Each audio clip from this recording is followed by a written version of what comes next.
So achieving next level success in your freelancing work, in your freelancing business, I think is something you really want to strive for. So now you know how to find work, go after it, and win those jobs. You're working on a regular basis. Now you really want to maximize your income. You want to maximize the relationships that you have with clients. And, if you're doing it, you may only be working with one or two clients that things have gone so well. Regardless, you really want to build your business relationships. And again, it really does come down to trust. And it's going to take some time, and you need to deliver on what you say you're going to deliver.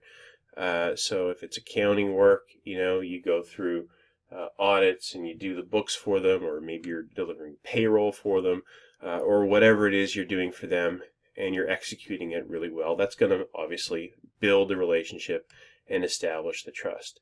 And I believe a natural next step, once that trust is solid and strong, is for you to move your financial arrangement off of the freelancing websites. Now, the freelancing websites are not going to agree with that because they want to continue to take a percentage of the revenue that your client pays you and that you receive. So your client has to pay more and you get less.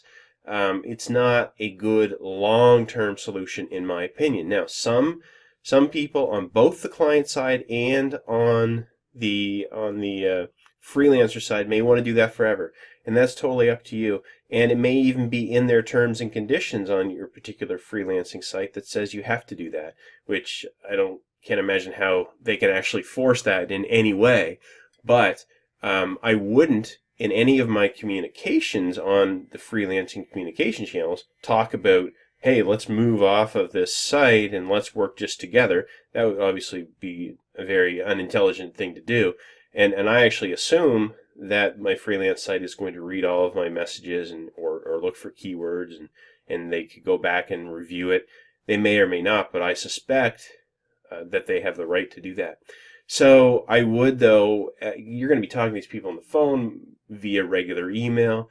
I would recommend moving off the freelance site and having a one-on-one relationship where you can invoice them through email or PayPal or whatever you choose, or direct bank deposits, because once you've established the trust and once you've established the relationship, the value for you to remain on a freelance website sort of disappears.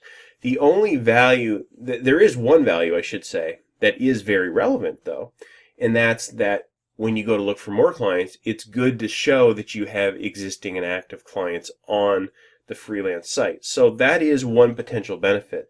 One thing I recommend, as you move your client off of the freelancing site, I would ask them directly if they'll give you a perfect rating, a ranking, and give you a great testimonial. Doesn't mean you're done working with them, it's just that you're moving it off the freelance site.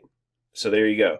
And then what you do is they save money. So let's say they were paying you $20 an hour. Let's say they were paying you $25 an hour. And depending on the fee that the freelance site might take, that might mean you only get $20 of it.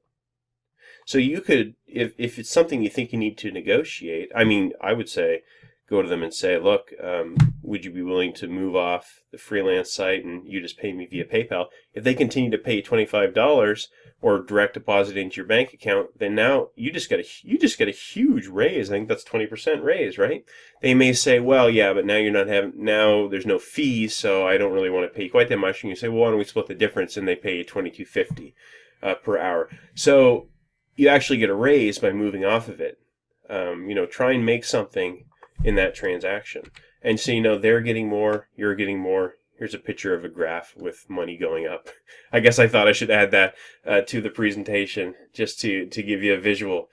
So really, you've established the trust. You both trust each other. Why not give yourself a raise as the freelancer? And they may want a little bit of a discount in your pay, and everybody is winning in that situation. So, if you look at my freelance work on Upwork, for example, that's certainly how I have worked it, and I have no ethical problem with that at all. Of course, let your own conscience be your guide on that, but I don't really see why any freelance site, they're going to get a percentage of the initial money, but I'm not going to stay on with them for years and years and years. So I believe that's a natural progression towards next level success.